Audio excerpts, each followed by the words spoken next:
तो चलिएगा सारे बच्चे आज के क्लास में जुड़ जाइए ताकि आज के क्लास को हम लोग आगे बढ़ा सकें, क्योंकि आज के क्लास में हम लोग देखने वाले हैं क्लास 12th के बायोलॉजी को तमाम क्वेश्चन जो आपके एग्जाम में टकराने वाला है। तो आप लोग अच्छे तरीका से एक एक क्वेश्चन को समझिएगा और एक एक क्वेश्चन को देखने का कोशिश कीजिएगा, क्योंकि पूरे इंपॉर्टेंट क्वेश्चन आपके बीच जो है हम लोग लेकर आए हुए हैं, ठीक है ना। तो चलिएगा बिना टाइम गए क्वेश्चन की तरफ बढ़ते हैं। इससे पहले क्लास को लाइक नहीं किया तो क्लास को लाइक कर लेना है और चैनल को सब्सक्राइब कर लेना है और एक एक क्वेश्चन का आंसर जो है हमारे साथ लगाते चलना है। देखो 1 नंबर क्वेश्चन आपकी स्क्रीन पर ही है। कहा जा रहा है मध्य चक्र पाई जाती है। हमने बतलाया था कि मध्य चक्र जो पाई जाती है गाय भैंस बकरे कुत्ता में जो है सारे में पाई जाती है, यानी ऑप्शन क्या हो जाएगा, डी हो जाएगा। एक होता है ऋतुस्राव चक्र जो मनुष्य बंदर चिंपैंजी में पाया जाता है, ये भी आपको साथ में याद रखना होगा। हम जितना साइड से क्वेश्चन बतलाएंगे सारे क्वेश्चन को तुम सब याद रखना, ठीक है। चलो अगला क्वेश्चन, यानी 2 नंबर क्वेश्चन में क्या कहा जा रहा है, ये बहुत इंपॉर्टेंट है, आपके एग्जाम में बहुत ही बार क्वेश्चन आ चुका है। कहा जा रहा है द्विखंडन किसमें पाया जाता है। द्विखंडन जो होता है अमीबा और पैरामीशियम में पाया जाता है। किसमें,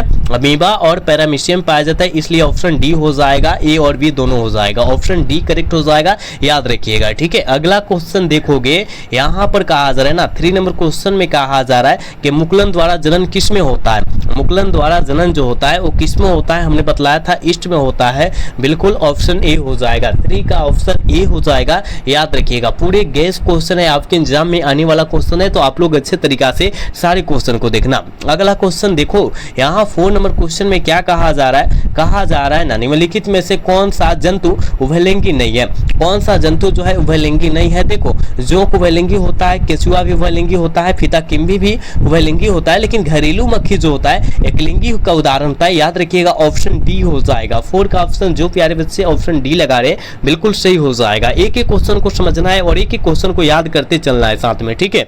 चलो यहाँ पर देखो 5 नंबर क्वेश्चन में क्या कहा जा रहा है। कहा जा रहा है कि वायु परागित पुष्प सामान्यतः किसमें होते हैं। वायु परागित पुष्प सामान्यतः जो होता है वो कैसा होता है, जल्दी से लगा दो आंसर। तो कहिएगा सर हम जानते हैं ये छोटे क्या होते हैं, आकर्षण और छोटे होते हैं, यानी क्या बी और सी हो। एक मिनट, छोटे और रंगहीन होते हैं, ठीक है ना। यानी यहाँ पर स्मॉल होते हैं, क्या होते हैं, स्मॉल और कलरहीन होते हैं ना, कलरलेस होते हैं, यानी ऑप्शन डी हो जाएगा, ठीक है। ऑप्शन डी होगा, ऑप्शन ए नहीं होगा, आकर्षण न मारिएगा, ठीक है। ऑप्शन डी होगा, ठीक है। छोटे और रंगहीन होता है, याद रखिएगा, ठीक है। चलो यहाँ पर एक क्वेश्चन आपके एग्जाम के लिए बहुत इंपॉर्टेंट है। एक क्वेश्चन में क्या कहा जा रहा है। कहा जा रहा है कि अनिश्चित जनन सामान्यतः किस में मिलता है। अनिश्चित जनन जो होता है सामान्यतः जो होता है वो किस में मिलता है, तो अंगूर में मिलता है। किस में मिलता है, अंगूर में मिलता है, बिल्कुल ऑप्शन ए हो जाएगा, ठीक है, बिल्कुल ऑप्शन ए हो जाएगा, याद रखिएगा। यहाँ पर देखो 7 नंबर क्वेश्चन में क्या कहा जा रहा है। कहा जा रहा है द्विनिषेचन की खोज किसने की थी।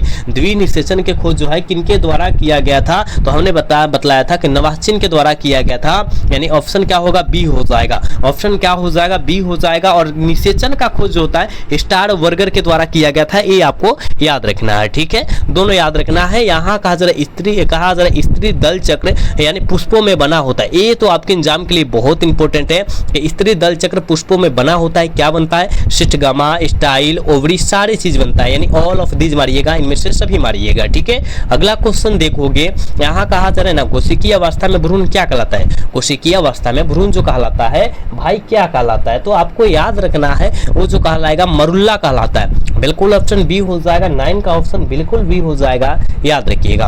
अगला क्वेश्चन का आंसर लगाओगे फटाफट। ये तो आपके एग्जाम के लिए बहुत खास क्वेश्चन है। वो कहा जा रहा है कि एक स्वस्थ महिला के पूरे जीवन काल में उत्पन्न कुल अंडों की संख्या जो होती है वो कितनी होती है, बहुत इंपॉर्टेंट है। 10 का आंसर लगाओगे, हमने बतलाया था 400। आपके एग्जाम में कई बार ये क्वेश्चन आया भी हुआ है, यानी ऑप्शन बी हो जाएगा, ठीक है। अगला क्वेश्चन देखो कहा जा रहा है सटोलीय कोशिकाएं पाई जाती है। सटोलीय कोशिकाएं जो होता है वो किस में पाई जाती है, ये आपको बतलाना है। तो आप जानते हैं वृषणों में पाया जाता है, बिल्कुल ऑप्शन बी हो जाएगा, ठीक है। अगला क्वेश्चन का आंसर लगा दो। कहा जा रहा है गर्भाशय किससे संबंधित है। गर्भाशय जो होता है वो किससे संबंधित होता है, वो जल्दी लगा दोगे तो याद रखिएगा गर्भाशय जो होता है स्त्री जनन तंत्र से संबंधित होता है, यानी बिल्कुल ऑप्शन बी हो जाएगा। स्त्री या मादा मारिएगा, दोनों एक ही शब्द होता है ना। चलो इसका आंसर लगाओगे। कहा जा रहा है ना जनसंख्या जनसंख्या अधिक होने से क्या होता है, देखो जनसंख्या अधिक होने से सारे चीज में जो होता है ना कमी आ जाती है। जैसे प्रति व्यक्ति आय कम हो जाता है, नहीं, जनसंख्या अधिक होगा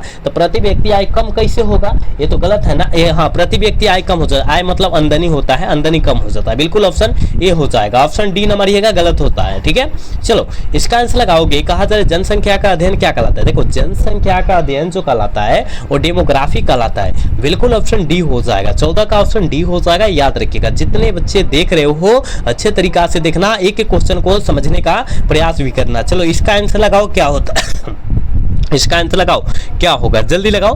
कहा क्या जा रहा है, देखो कहा जा रहा है कि पृथक्करण के सिद्धांत को और क्या कहते हैं हम लोग, पृथक्करण के सिद्धांत को और हम लोग क्या कहते हैं, जल्दी लगा दोगे तो आप कहेगा सर युग्मकों की शुद्धता का नियम, बिल्कुल ऑप्शन क्या होगा, सी हो जाएगा। चलो अगला क्वेश्चन का आंसर लगाओगे। मेंडल ने कितने लक्षणों का अध्ययन किया था, ये तो आपके एग्जाम के लिए बहुत इंपॉर्टेंट है। 7 लक्षणों का अध्ययन किया था, बिल्कुल ऑप्शन सी हो जाएगा। 16 का ऑप्शन सी हो जाएगा, याद रखना है। एक क्वेश्चन आपके लिए बहुत मंद क्वेश्चन है, आपको याद रखते चलना है। चलो ये आपका आंसर बतलाओ, इसका क्या होगा, क्रमिक विकास का में योगदान है, क्रमिक विकास में योगदान जो होता है किसका होता है, आप कहेगा हम जानते हैं पर परागण का होता है, ऑप्शन बी हो जाएगा ना। 17 का ऑप्शन बी हो जाएगा, याद रखिएगा। 18 नंबर क्वेश्चन में कहा जा रहा है कि एंट अमीबा इनमें से किस जो होता है, इनमें से क्या है, एंट अमीबा इनमें से जो होता है वो क्या होता है, तो प्रोटोजोआ होता है। ठीक है, बिल्कुल ऑप्शन सी करेक्ट हो जाएगा, याद रखना। यहाँ पर कहा जा रहा है ना 19 नंबर क्वेश्चन में कहा जा रहा है कि ऐसे पदार्थ जिनके प्रति प्रतिरक्षा अनुक्रिया होती है उसे हम लोग क्या कहते हैं, उसे हम लोग क्या कहते हैं, जल्दी लगाओगे। उसे हम लोग याद रखिएगा एलर्जन कहते हैं, क्या कहते हैं, एलर्जन कहते हैं, ऑप्शन ए हो जाएगा। ठीक है, 19 का ऑप्शन ए हो जाएगा, याद रखना है। चलो अगला क्वेश्चन का आंसर लगा दो। कहा जा रहा है विषाणु किससे बना होता है, विषाणु जो होता है वो किससे बना होता है, ये आपको लगाना है। तो याद रखिएगा प्रोटीन तथा न्यूक्लिक अम्ल से बना होता है, ऑप्शन बी हो जाएगा। 20 का ऑप्शन बी होगा। अगला क्वेश्चन देखोगे, जुकाम मतलब जो होता है साधारण ठंडा होता है, ठीक है ना, तो होता है वो किनके द्वारा होता है, जुकाम जो होता है वो किनके द्वारा होता है, ये आपको बतलाना है। राइनो विषाणु के द्वारा होता है ना, ऑप्शन क्या होगा, सी हो जाएगा। 21 का ऑप्शन सी होगा, याद रखिएगा। सारे बच्चे क्लास को लाइक करते चलेंगे और चैनल पर पहली बार है तो चैनल को भी सब्सक्राइब करते चलेंगे आप सब, ठीक है। चलो अगला क्वेश्चन देखोगे, इनमें से कौन जीवाणु जनित रोग है, इनमें से कौन जीवाणु जनित रोग का उदाहरण है, ये आप सभी को बतलाना है। तो कुष्ठ रोग भी होता है, क्षय रोग भी होता है, हैजा, इनमें से सभी मारिएगा, ऑल ऑफ दिस मारिएगा, ठीक है, याद रखिएगा। 22 का ऑप्शन जो हो जाएगा ऑप्शन डी हो जाएगा, ठीक। अगला क्वेश्चन का आंसर सारे बच्चे लगाएंगे, क्या हो जाएगा। देखो कहा जा रहा है मेहसाना किन की प्रजाति है, आपके एग्जाम के लिए बहुत खतरनाक क्वेश्चन है कि मेहसाना जो होती है किसकी प्रजाति होती है, तो आप कहेगा भैंस की प्रजाति होती है ना, बिल्कुल ऑप्शन बी होगा, बिल्कुल बी हो जाएगा, याद रखिएगा, ठीक है।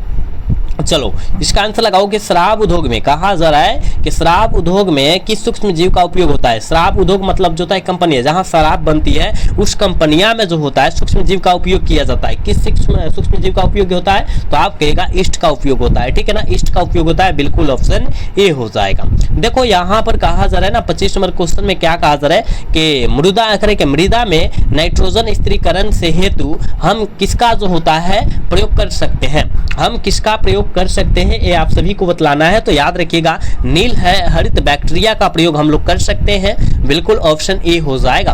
अगला क्वेश्चन का आंसर लगाओगे, कहा जा रहा है निम्न में से कौन अकार्बनिक पदार्थ का उपयोग करता है, निम्न में से कौन अकार्बनिक पदार्थ का उपयोग कौन करता है, ये आपको बतलाना है। तो क्या होगा, स्वपोषी हो जाएगा, बिल्कुल ऑप्शन ए हो जाएगा। 26 का ऑप्शन करेक्ट ए होगा, याद रखना। चलो यहाँ जो है 27 नंबर क्वेश्चन में क्या कहा जा रहा है, ये आपके एग्जाम के लिए बहुत अच्छा क्वेश्चन है। कहा जा रहा है परिपक्व शुक्राणु के शीर्ष पर एक टोपीनुमा संरचना पाई जाती है, उन्हें क्या कहते हैं, ये तो बहुत एग्जाम में आने वाला क्वेश्चन है। कहा जा रहा है एक्रोसोम कहा जाता है, ऑप्शन नहीं हो जाएगा, ठीक है। अगला क्वेश्चन की तरफ बढ़ते हैं और यहाँ जो है 28 नंबर क्वेश्चन में क्या कहा जा रहा है, देखो चरण समुदाय किस क्षेत्र में पाया जाता है, चरण समुदाय किस क्षेत्र में पाया जाता है, तो संतुलित क्षेत्र में पाया जाता है, बिल्कुल ऑप्शन ए हो जाएगा। 28 का ऑप्शन ए होगा। इसका आंसर लगाओ, ये आपके एग्जाम के लिए बहुत इंपॉर्टेंट क्वेश्चन है। लेक ऑफ ईरन किसका प्रतिनिधि है, लेक ऑफ ईरन जो होता है किसका प्रतिनिधि है, ये आपको बतलाना है, जल्दी लगाओगे। 29 का ऑप्शन गृह संचालन जीन संचय करके संरचना का, बिल्कुल ऑप्शन सी हो जाएगा। 29 का बिल्कुल ऑप्शन सी होगा, याद रखना। अगला क्वेश्चन देखो 30 नंबर क्वेश्चन में कहा जा रहा है जेनेटिक, कहा जा रहा है कि जेनेटिक जेनेटिक कोड कहाँ रहता है? जेनेटिक कोड जो रहता है वो याद रखिएगा mRNA में रहता है। क्या mRNA में रहता है? बिल्कुल ऑप्शन डी होगा। 30 का ऑप्शन बिल्कुल डी होगा, याद रखिएगा। क्लास को लाइक करते चलना है सारे बच्चे को। देखो कहा जा रहा है ऑफिन वगैरह के ऑफिन एवं हीरोइन किससे प्राप्त होती है? ऑफिन एवं हीरोइन जो होता है एक प्रकार का जो होता है नासा है। क्या है? नासा है। तो ये जो प्राप्त होता है वो किससे होता है? तो याद रखिएगा पे पावर से होता है। बिल्कुल ऑप्शन बी करेक्ट हो जाएगा। 31 का ऑप्शन बी होगा, याद रखिएगा आप सब।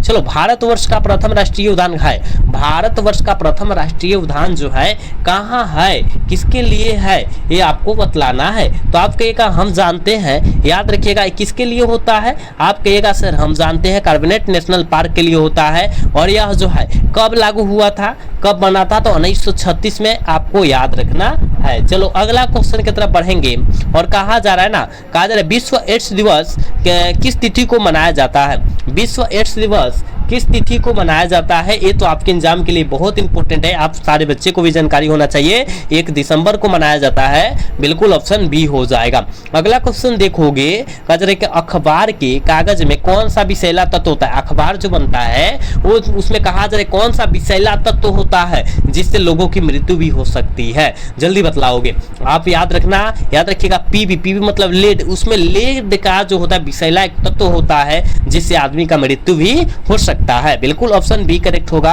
आपको याद रखना है। चलो आज के क्लास के लास्ट क्वेश्चन है और आपके एग्जाम के लिए बहुत इंपॉर्टेंट भी क्वेश्चन है। कहा जा रहा है वन्य जीव संरक्षण अधिनियम प्रस्तुत किया गया था। वन्य जीव संरक्षण अधिनियम प्रस्तुत किया गया था, कब किया गया था? और हमने बतलाया था 1972 में किया गया था। यानी ऑप्शन इसका ऑप्शन ए हो जाएगा, याद रखिएगा। तो हमने कितना क्वेश्चन बतलाया? 35 क्वेश्चन बतलाया है और आपके एग्जाम के लिए बहुत इंपॉर्टेंट क्वेश्चन बतलाया है। तो आप लोग अच्छे तरीके से 35 क्वेश्चन को याद रखिएगा, क्योंकि कम ही क्वेश्चन आपको जो है कराया जाएगा ताकि आपको जी बोरिंग महसूस क्लास ना हो और आप अच्छे तरीके से सारे क्वेश्चन कर भी ले, ठीक है ना। तो कम ही क्वेश्चन कराया जाएगा, लेकिन आपके परीक्षा तक कराया जाएगा, ठीक है। तो आप अच्छे तरीके से सारे क्वेश्चन को याद कर लेना, कोई भी क्वेश्चन को न छोड़ना, ठीक है ना। और आज का क्लास कैसा लगा कमेंट करके अवश्य बतलाना, ठीक है। जितने बच्चे हमारे चैनल पर पहली बार थे, चैनल को सब्सक्राइब कर लेना और क्लास को अभी तक लाइक नहीं किए थे लाइक कर लेना, ठीक है ना। और हमारे सारे सोशल मीडिया प्लेटफॉर्म से जुड़ जाना, बायो में लिंक है, जाकर वहां से जुड़ जाना, ठीक है। आज का क्लास कैसा लगा कमेंट करके अवश्य बतलाइएगा। मिलते हैं अगला सेशन में, तब तक के लिए जय हिंद, जय Bharat, tata, bye bye, love you.